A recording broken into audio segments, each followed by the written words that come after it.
Hi there everyone, back again with another video. So आज के इस वीडियो में हम लोग लेक्चर नंबर 6 यानी कि जो हमारा चैप्टर नंबर 6 है CS610 कंप्यूटर नेटवर्क्स का, उसको पढ़ने वाले हैं। तो इस लेक्चर में हमारे पास पहला टॉपिक है shift operator. Now shift operator का मतलब ये है कि जिस स्ट्रीम में आपका डेटा जा रहा होता है, यानी कि बिट्स की शक्ल में आपका डेटा जा रहा होता है, तो आपके डेटा के अंदर जो बिट्स होती हैं उनको शिफ्ट करना एक पोजीशन से दूसरी पोजीशन में। नो किस तरह शिफ्ट, अगर हम उसको लेफ्ट शिफ्ट करेंगे तो वो हमारे पास शिफ्ट ऑपरेटर के जरिए परफॉर्म किया जाता है। कैसे?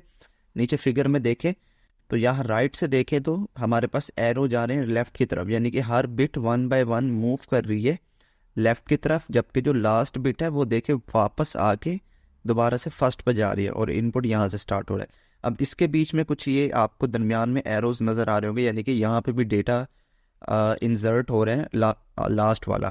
तो इस जो फिगर को बोलते हैं, यानी कि इस पूरे जो साइकिल है इसको बोलते हैं साइक्लिक रिडंडेंसी चेक, क्योंकि इसमें अगर आप देखें तो ये लूप की शक्ल में हमारे पास डेटा इसी में ही फिगर आउट हो रहा है।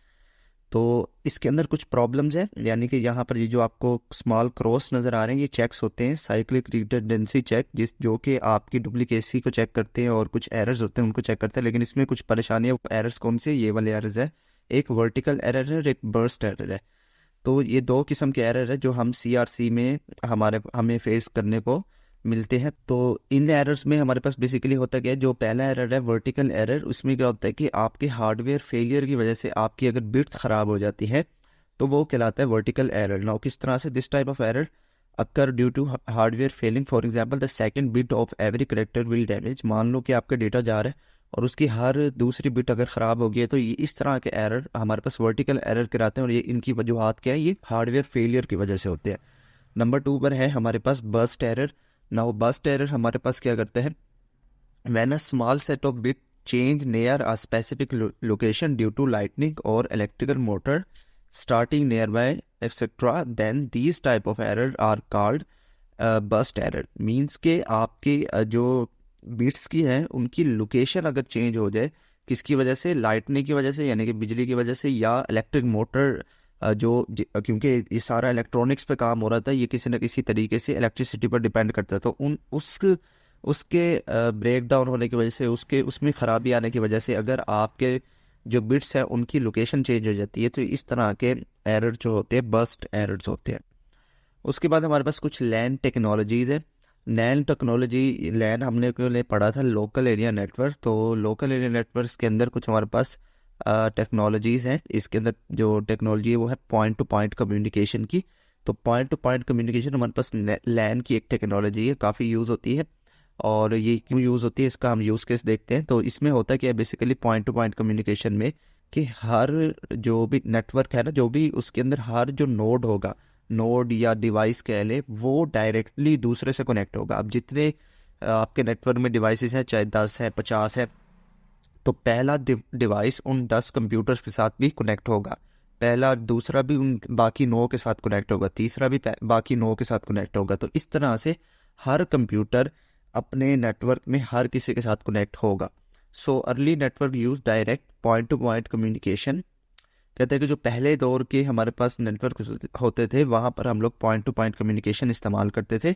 इन सच अ मोड ऑफ कम्युनिकेशन, इस तरह के मोड में हम लोग क्या करते हैं, each communication channel connects exactly 2 computer. हर कम्युनिकेशन सिर्फ 2 कंप्यूटर को ही कनेक्ट करेगा। ठीक है, क्या मतलब इस बात का? यहाँ नीचे देखो, अगर आप फिगर ए को देखो तो यहाँ एक डिवाइस है, यहाँ दूसरा डिवाइस है, और ये दोनों आपस में कनेक्ट है। सिमिलरली फिगर 2 को देखो, यहाँ नोड्स तो 3 है लेकिन कनेक्शन हमेशा 2 के दरमियान रहेगा। देखना, पहले को देखो और दूसरे को देखो तो इनमें ये वाला आपको पाथ नज़र आ रहा है। सिमिलरली दूसरे को देखो, तीसरे को देखो, इनमें ये वाला पाथ नज़र आ रहा है। देखो, है तो 2 ही कंप्यूटर कनेक्ट हो रहे हैं ना। सिमिलरली पहले और आखिरी को देखो, देखो पहले और आखिरी के साथ भी एक कनेक्शन जा रहा है। तो हर कंप्यूटर नेटवर्क के अंदर हर किसी अगले कंप्यूटर के साथ कनेक्ट होगा डायरेक्टली, कोई बीच में थर्ड पर्सन नहीं आएगा। In this way it form a mesh और पॉइंट टू पॉइंट नेटवर्क। कहते हैं इस तरह से ये एक मैश क्रिएट करता है। मैश टोपोलॉजी भी एक टोपोलॉजी होती है जिसके अंदर हर डिवाइस दूसरे के साथ डायरेक्टली कनेक्ट होता है, चाहे जितने मर्जी डिवाइसेस हो। ये जो सी डायग्राम है इसके अंदर भी देखें आपको, 4 डिवाइसेस नज़र आ रहे हैं, तो पहला और दूसरा कनेक्ट है, फिर दूसरा और तीसरा कनेक्ट है इस लिंक के ज़रिए, फिर तीसरा और चौथा कनेक्ट है, उसके बाद पहला और तीसरा कनेक्ट है, इसी तरह दूसरा और चौथा कनेक्ट है, और लास्ट में आके देखें तो पहला और चौथा कनेक्ट है। तो हर कंप्यूटर दूसरे से कनेक्ट है। उसके बाद इसके कुछ एडवांटेजेस हैं पॉइंट टू पॉइंट के, और कुछ डिसएडवांटेजेस भी हैं। तो एडवांटेजेस में हमारे पास पहला एडवांटेज है इसका, the connection type of individual connection can be different. ठीक है, जो आपकी कनेक्शन है यानी कि पहला और दूसरा कंप्यूटर अगर कोएक्सियल के साथ कनेक्ट है तो ज़रूरी नहीं है कि दूसरा और तीसरा भी कोएक्सियल के साथ ही कनेक्ट होगा। हो सकता है कि वो ट्विस्टेड पेयर के साथ कनेक्ट हो सकता है वो फाइबर के साथ कनेक्ट हो। ठीक है, तो इसका कनेक्शन हर एक कनेक्शन पे डिपेंड करता है। Individual connection can choose a different frame format and error detection mechanism. Her connection, अब क्योंकि वहाँ पर मीडियम चेंज है, पाथ चेंज है, तो हर कंप्यूटर अपने अपने एरर डिटेक्शन सिस्टम रखता होगा, हर किसी के अपने अपने फ्रेम रेट्स होंगे। ठीक हो गया। जैसे कि इंटरनेट सर्विस प्रोवाइडर्स जो होते हैं उनके पास इंटरनेट हो सकता है सैटेलाइट से आ रहा हो, उनके पास इंटरनेट हो सकता है फाइबर से आ रहा हो, बट आपके घरों में हो सकता है कोएक्सियल से आ रहा हो। अब हर घर में हो सकता है कि किसी घर में कौन सी इंटरनेट की स्पीड हो, किसी घर में कौन सी इंटरनेट की स्पीड हो, लेकिन वहाँ बेस तो एक ही है ना, लेकिन कनेक्शन सबके डिफरेंट है। और लास्ट में हमारे पास it is easy to enforce security and privacy. अब क्योंकि डायरेक्ट कनेक्शन है, बीच में कोई थर्ड पर्सन नहीं है, तो आपके यहाँ पर डेटा लॉस के चांसेस कम हो जाते हैं, सिक्योरिटी के चांसेस जो है वो कम हो जाते हैं। भी हाँ भी हमारा डेटा लीक नहीं हो सकता, कोई बीच में आ नहीं सकता, क्योंकि बीच में कोई थर्ड पर्सन नहीं है ना, डायरेक्ट आपकी और आपके डिवाइस के दरमियान जो है कम्युनिकेशन हो रही है। अब इसके कुछ डिसएडवांटेजेस है। पहला डिसएडवांटेज तो हमारे पास है, the number of connection grow more rapidly than the number of computer.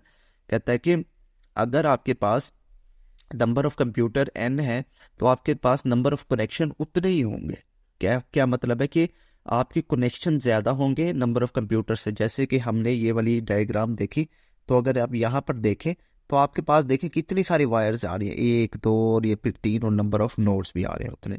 तो यहाँ पर नंबर ऑफ जो तार होंगे यानी कि जो आपके कनेक्शन पाथ होंगे वो ज़्यादा जल्दी ग्रो करते हैं जितना आपका बड़ा नेटवर्क होगा। उसके बाद फॉर एन कंप्यूटर कनेक्शन, आप इस फार्मूले की मदद से जितने आपके कंप्यूटर है उसके उतने कनेक्शन जो है वो फाइंड आउट कर सकते हैं। Most computer use the same physical path. कहते हैं कि बहुत से कंप्यूटर जो है वो एक ही फिजिकल पाथ यानी कि एक ही वायर के जरिए अपना डेटा पास करा रहे होते हैं। Direct point to point communication is expensive.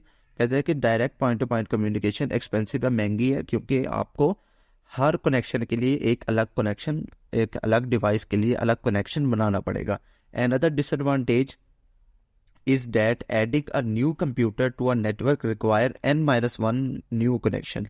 कहते हैं कि आपके जो डिवाइस है, आपके कनेक्शन है, नेटवर्क बना हुआ है, उसके अंदर आपने नया नोड ऐड करना है, नया डिवाइस ऐड करना है, तो आपको उस डिवाइस को उसके साथ जितने भी नेटवर्क मुंसलिक हैं उनके साथ भी कनेक्ट करना होगा। जैसे कि मेरे पास मान लो 10 कंप्यूटर नेटवर्क में कनेक्ट है, मैंने 11वां कंप्यूटर ऐड किया, तो मुझे उस 11वें कंप्यूटर को बाकी 9 के साथ भी ऐड करना होगा, ना कि सिर्फ उस 10वें के साथ ऐड करना होगा। तो इस तरह से हमारे पास ये जो है काफ़ी एक्सपेंसिव पड़ जाता है पॉइंट पर, लेकिन इसके अंदर सिक्योरिटी जो है वो सिक्योर होती है क्योंकि आपका डाटा कहीं नहीं जा रहा होता। सो इतना से ही हमारे पास छोटा सा लेक्चर था। आई होप आपको ये पसंद में आ गया होगा, और टारगेट पूरा कर दिया करें, लाइक कर दिया करें, शेयर कर दिया करें, अगर सब्सक्राइब नहीं किया तो सब्सक्राइब भी कर दिया करें, कम से कम शेयर तो लाजमी किया करें ना, ताकि सबके पास वीडियोस पहुंचे। सो अभी के लिए फ़िलहाल इस वीडियो में इतना ही है, मिलते हैं किसी भी नेक्स्ट वीडियो में।